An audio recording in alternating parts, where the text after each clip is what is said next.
Shalom, salam sejahtera bagi jemaat GBI Gilgal. Bagi saya sukacita untuk kembali menyampaikan firman Tuhan buat kita semua. Shalom juga untuk Pastor Juan, juga Ibu Lucy. Dan terima kasih atas undangannya. Hari ini saya mau bicara mengenai your Christ identity. Identitas Anda di dalam Kristus. Dan ini begitu penting.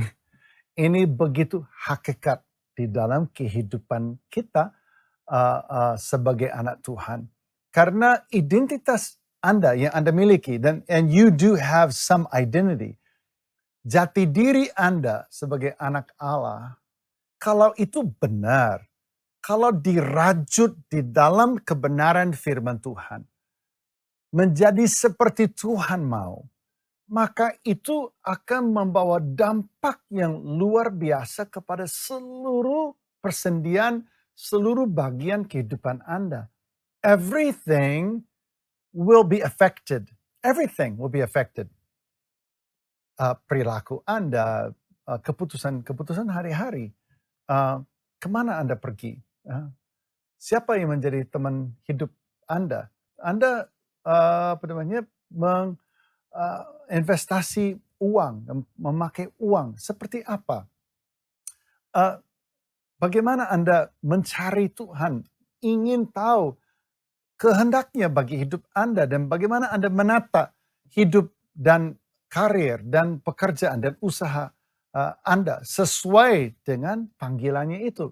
Dan seterusnya, it affects everything. How you see health, bagaimana Anda memandang kesehatan, memandang rumah tangga, memandang pertemanan, persahabatan. Bagaimana Anda memilih teman dan sahabat. Everything is affected by your identity in Christ. Nah, apa yang terjadi adalah seringkali iblis menyerang kita di situ. Dan iblis berdagang selalu dengan dusta. Dia tidak berdagang dalam kebenaran. Makanya dia berusaha untuk memberi hembusan dusta yang akan melencengkan kita, yang akan membelokkan kita. Dan kalau kita sudah sepakat, kita sudah percaya dusta, maka akhirnya dirajut benteng dalam pikiran hati kita. Dan kita hidup dalam penjara itu. Beberapa minggu yang lalu saya ada di Nias Selatan. Saya ditarik kepada rumah, saya lagi ada di desa Bawah Mataluo. Dan saya ditarik, ada seorang anak kecil, katanya tunggu saya berjam-jam karena dia ingin didoakan. Dia sakit sudah bertahun-tahun. Dan saya datang di dalam satu rumah remang-remang di desa yang bersejarah ini. Saya masuk di dalam rumah itu, saya berjumpa dengan seorang anak. Dan anak ini umur 11 tahun, dia cuma 21 kilogram, dan dia susah bernafas. Nafasnya itu seperti kita kalau bayangkan ngap-ngapan gitu kalau aku bilang bahasa Indonesia. Dia mengalami ini sudah bertahun-tahun. Dan dia pagi, siang, malam dia tidak bisa lari, dia hampir tidak bisa jalan. Dia semakin lama dia semakin lemah. Dia kunyah saja mulut jatuh, makanan bisa jatuh dari mulutnya. Dan dia hidup dalam kelam. Dia hidup dalam gelap. Tidak ada masa depan. Tidak ada harapan. Dia hanya bisa dengar hiruk pikuk anak-anak lari, anak-anak main. Tetapi dia tidak punya harapan untuk itu. Dia tidak punya ekspektasi untuk itu. Dia hanya merasa bahwa dia semakin lama semakin habis. Dia sudah ditinggalkan oleh papanya. Dia sudah tidak ada orang yang perhatikan dia. Dan hati saya hancur melihat dia. Hati saya remuk. Dan saya tiba-tiba dapat banyak kita orang Kristen seperti itu. Ya, kita sebenarnya kita sudah tidak tahu lagi apa yang menjadi kehendak Tuhan buat hidup kita. Dan pada akhirnya kita hidup menurut apa yang terjadi kepada kita.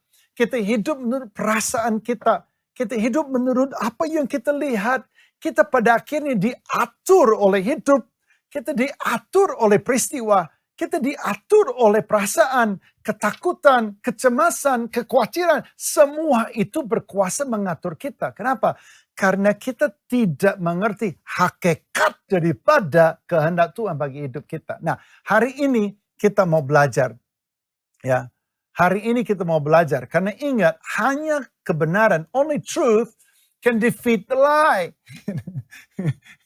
Nggak ada yang bisa mengalahkan dusta dan kebohongan dalam hidup kita. Nggak ada yang bisa rontokkan benteng dalam pikiran dan hati kita kecuali kebenaran. Makanya Yesus mengatakan kepada murid-muridnya, Yohanes pasal 8 ayat 32, jikalau kamu tetap dalam firman-Ku, firman itu kebenaran, kamu benar-benar adalah muridku, artinya belajar dari sang guru, belajar menjadi serupa dengannya, dan kamu akan mengetahui kebenaran, information comes in, which is righteousness and truth, dan kebenaran itu yang akan memerdekakan kamu. It's only truth yang kamu pelajari, yang kamu appropriate, yang kamu ambil untuk diri kamu, yang bisa punya power untuk memerdekakan kamu. Listen, truth is everywhere. Kebenaran itu sudah ada. Kebenaran sudah berabad-abad. Kebenaran sudah ribuan tahun. But you have to grab it. You have to own it. Anda harus miliki itu. Dan kemudian Anda harus hidup di dalamnya. And then you'll experience it. Lalu kamu akan alami bagaimana itu memerdekakan hidup Anda. Oke, so ada 3 hal sederhana. Sebelumnya Mazmur pasal 1 ayat 3. Ya. Ia seperti pohon yang ditanam di tepi aliran air yang menghasilkan buahnya pada musimnya dan tidak layu daunnya. Apa saja yang diperbuatnya berhasil. Inilah gambaran orang yang berakar di dalam firman yang memiliki identitas sejati di dalam Tuhan. Ya, dia adalah pohon yang berakar di dalam tanah yang subur, katakanlah firman, dan di tepi aliran air yang dihembuskan oleh Roh Kudus, yang dinyatakan oleh Roh Allah, dan itu yang mendatangkan kehidupan bagi akar-akarnya sehingga menjadi kuat. We live in a Google world. Everybody wants a Google life. Google's exponential zeros. Everybody wants exponential prosperity. Semuanya mau kemakmuran dilipat gandakan dan kita mengalami yang instant success in investment, instant success in, apa saja yang kita lakukan. We all want to get kind of this kehidupan terkini, kind of live in this Google generation, right? But the Word of God, firman Tuhan bicara bahwa kebenaran itu adalah proses di mana kita berakar, kuat di dalam Tuhan, bertunas di dalam kebenaran, dan menghasilkan buah senantiasa.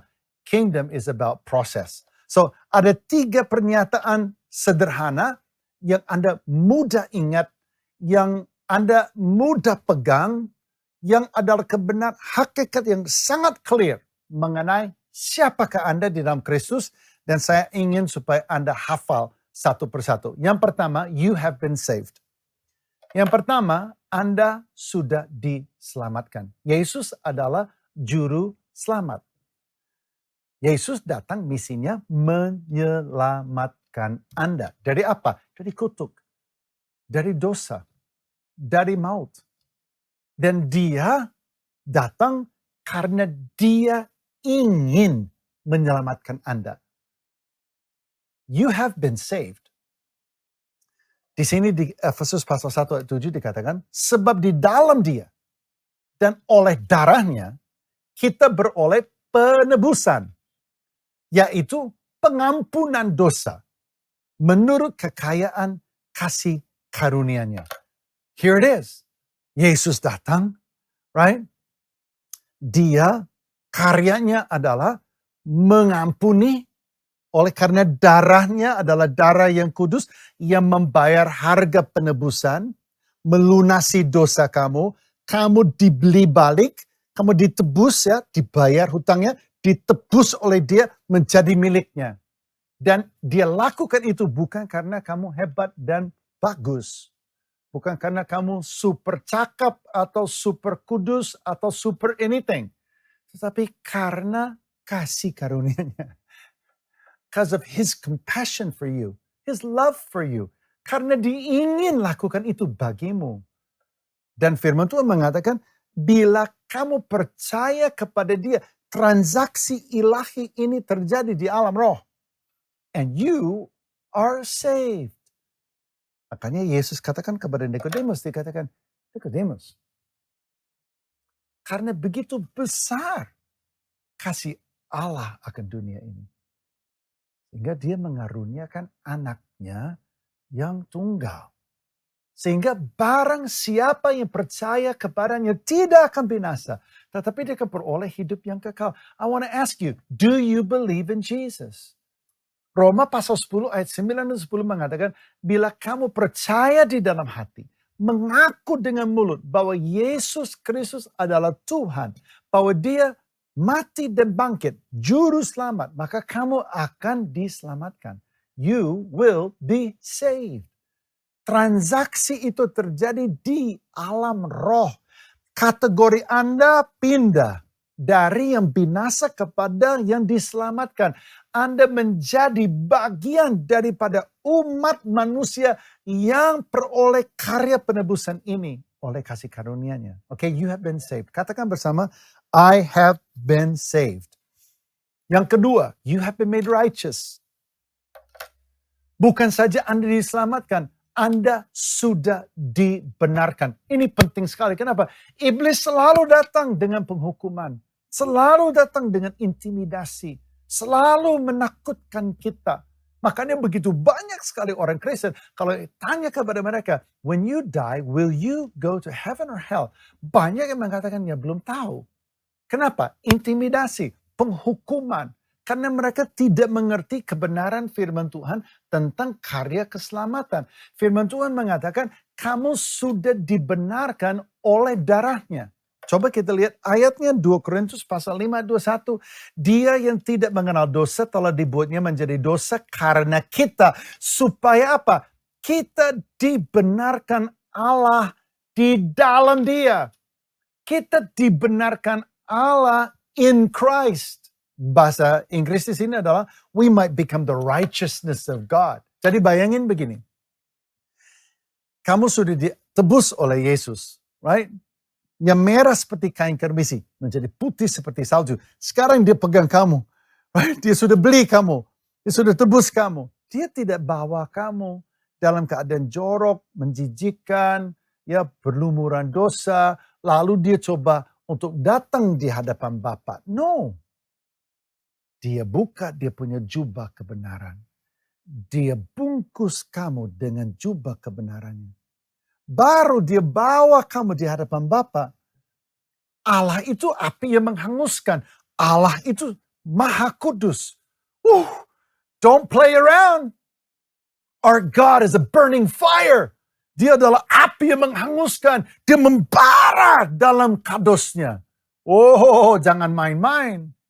Tapi kenapa kamu orang berdosa? Kenapa saya orang berdosa? Kenapa kita masih manusia hidup dalam tubuh berdosa? Tapi bisa datang di hadapan Dia, ditata kasih karunia itu, bisa tembus tembok api itu. How? Kebenaran Kristus. Kita dibenarkan di dalam Dia. Yesus bawa kita di hadapan Bapa. Bapa melihat Yesus, Dia lihat diri kita dengan jubah kebenaran. Dan dikatakan, you have been made righteous. Anda sudah dibenarkan di dalam Yesus. Oh, this is so important. Kenapa? Iblis is always selling us intimidation. Selalu dia berdagang. Dia jual intimidasi dan penghukuman. Ya, tapi Tuhan so kecewa ya sama kamu. Tuhan itu murka ya lihat kamu. Oh, gagal lagi. Tuhan gak terima. Oh, kamu itu keselip lagi. Tuhan udah geleng-geleng kepala. Dia sudah kelelep ya dengan kesalahan kamu. Dia udah gak tahan lagi lihat kamu. Udah pasti kecewa. Kamu mendukakan Roh Kudus. Kamu membuat dia sangat berduka. Lihat. Akhirnya apa? Intimidasi, ketakutan, cemas, khawatir, menggerogoti kita. Akhirnya saudara, kita menjadi orang Kristen yang nyaris nggak percaya bahwa kita diselamatkan. How can you live a productive life? Bagaimana Anda mau bangkit dan berdiri kuat dan mengatakan, I am God's ambassador to the world.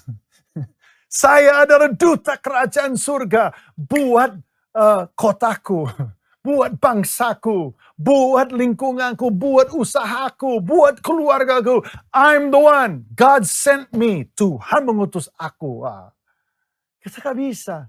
Makanya itu pada akhirnya kita hidup yang gak produktif. Kenapa? Jati diri kita itu digrogoti oleh dusta dan kebohongan. Yang ketiga, you have become his child. Anda sudah menjadi anaknya. Tetapi semua orang yang menerimanya diberinya kuasa supaya menjadi anak-anak Allah. Amen. Yaitu mereka yang percaya dalam namanya. Yohanes pasal 1 ayat 12. Here it is. Kalau kamu percaya kepada dia, bukan hanya kamu diselamatkan, dibungkus dengan kebenaran, made righteous by God. Tetapi sekarang Tuhan mengatakan, nih, aku mau angkat kamu menjadi anakku. Ini idenya Tuhan, ini gagasan Tuhan, bukan ide kamu, bukan permohonan kamu. Kamu tidak harus minta kepada Tuhan, jadikan aku anakmu. Yang kamu harus lakukan adalah percaya pada Yesus. Bertekuk lutut di kaki salib itu. Ya, mengakui dosa kamu, bahwa kamu butuh juru selamat. Karya keselamatan itu datangkan kamu. Dia cemburu, dia gemes, dia ingin meraih kamu. Dia ingin membungkus kamu dengan kebenarannya. Dan dia ingin menjadikan kamu anaknya. This is God's idea. This is God's plan for you. Keren banget. Kekristenan kita, keselamatan kita. So amazing, so wonderful, so blow your mind incredible. That God, the God of heaven, wants you. Dia menginginkan kamu. Dan dia meraih kamu. Dan dijadikan kamu anaknya. Wah, luar biasa. Now you can say, I am his son. Akulah anak lakinya. Aku adalah anak perempuan. Putra putri Allah. This is so powerful.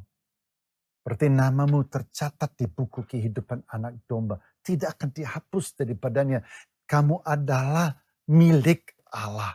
Dan dia cemburu atasmu. Dia adalah Bapa yang baik. Dia sangat ingin supaya kamu bertunas, bertumbuh, berkembang. Dan menjadi duta mewakili Bapa di bumi ini.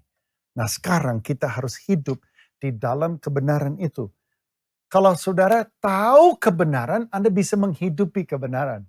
Makanya kita luruskan dulu kebenaran hari ini.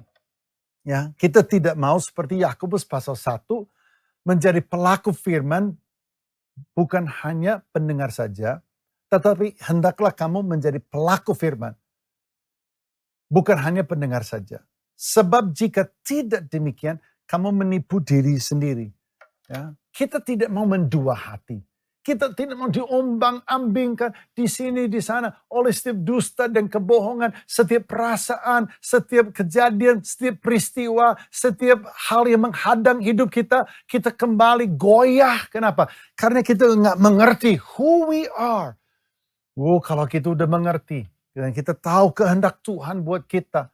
Tiba-tiba saudara, semuanya berubah. Makanya kita mesti menghidupi kebenaran. Ya. Ada 3 hal sederhana untuk menghidupi kebenaran. Ya. Yang pertama, kita harus belajar apa yang Tuhan katakan. Yang kedua, kita harus sepakat dengan apa yang Tuhan katakan.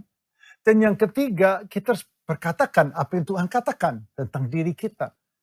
Pertama, kita harus belajar apa yang Tuhan katakan. It's not enough to hear somebody preach. Enggak cukup Anda dengar saya khotbah. Dan kemudian mengatakan, oh gitu ya. Dan itu menjadi catatan buat Anda. Belajar sendiri.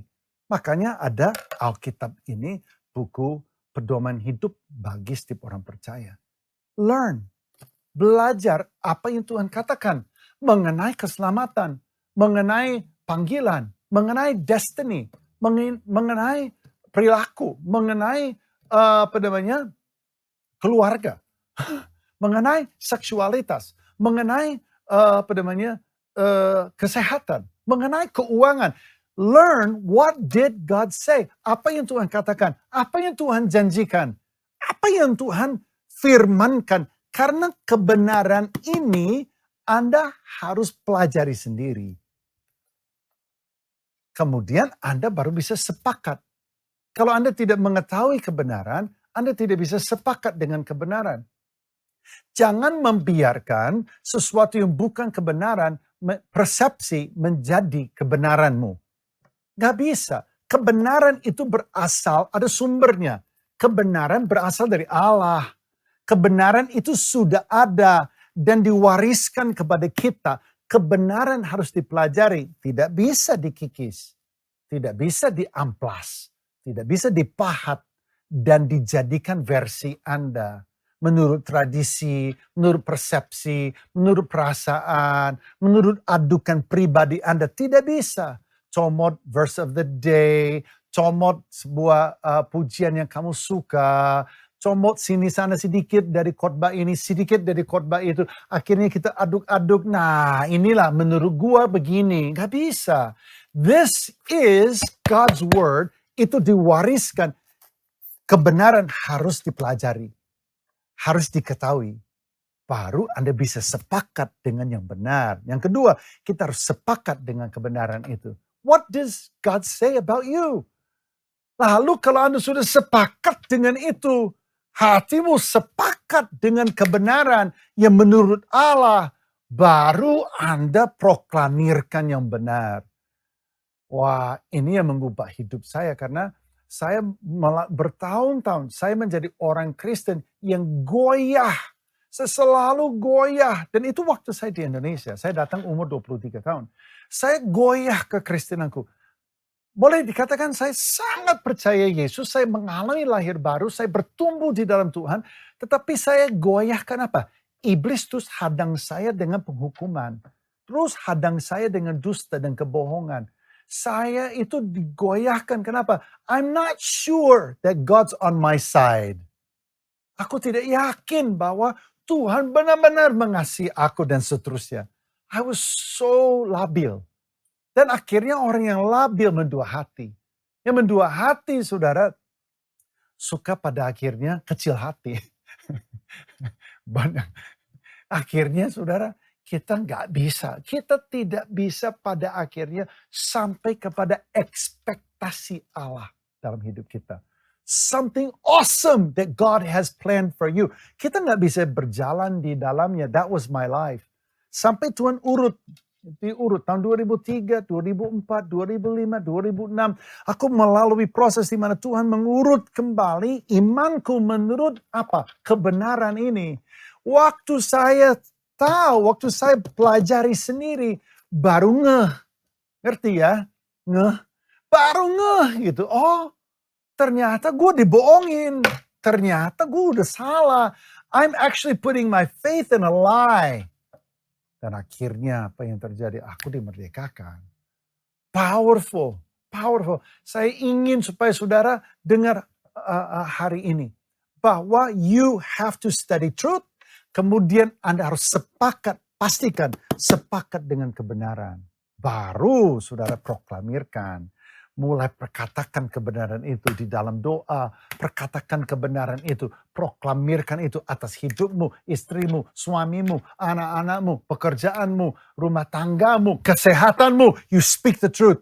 Powerful. Aku bersyukur istriku setiap hari proklamirkan kebenaran atas kehidupan Holly, atas kehidupan Cody, atas kehidupan TJ. Biar mereka ada di Amerika, dia terus proklamirkan, gak ada jarak dalam doa. Dia terus perkatakan kebenaran atas keluarganya, atas suaminya. Dan karena itu kita rasa bagaimana Tuhan terus turun tangan. It's amazing. When you speak and proclaim the truth, you are proclaiming the will of God. Makanya Yesus katakan, berdoalah demikian, datanglah kerajaanmu, jadilah kehendakmu di bumi sama seperti di surga. We want the kingdom of God to come, the will of God to be done, manifest, powerful melalui hidup kita. Baru kalau kita pohon yang ditanam seperti itu dalam jati diri kebenaran, apa yang terjadi? The Google life can happen.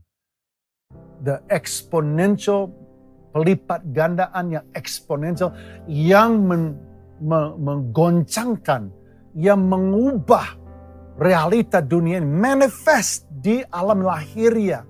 Kerajaan surga melalui hidupmu, tanganmu, mulutmu, melalui dirimu, kemanapun Anda pergi. Kerajaan surga, it's manifesting the will of God. Wow, it's powerful. Dan itu terjadi karena apa? I know I'm saved. Aku tahu aku sudah dibenarkan. Aku tahu aku adalah anak Allah. Dan kalau aku anak, aku adalah duta. Aku duta berarti aku diutus. Kalau aku diutus, pasti Tuhan punya tujuan powerful. Mulai untuk appropriate itu. Mulai untuk pelajari, sepakat dengannya dan perkatakannya. Mari kita berdoa. Bapa di surga, terima kasih bahwa hari ini Jemaat GBI Gilgal bangkit kembali di dalam jati diri kebenaran yang luar biasa. Kebenaran yang sederhana kembali dikuatkan dalam batin dan hidup dan pikiran kami. Bongkarlah setiap dusta, setiap kebohongan, setiap hal yang iblis pakai untuk melilit kami. Bongkarlah Roh Kudus, bongkarlah Tuhan. Sehingga kami dimerdekakan oleh kebenaran hari ini. Dan kami bisa berjalan di dalamnya, mengaplikasikannya di dalam seluruh kehidupan kami. Karena kami belajar dan kami sepakat dan kami perkatakannya atas seluruh kehidupan kami. Terima kasih Tuhan, kami mengucap syukur di dalam nama Yesus. Haleluya, haleluya, amin. Tuhan Yesus memberkati. God bless you.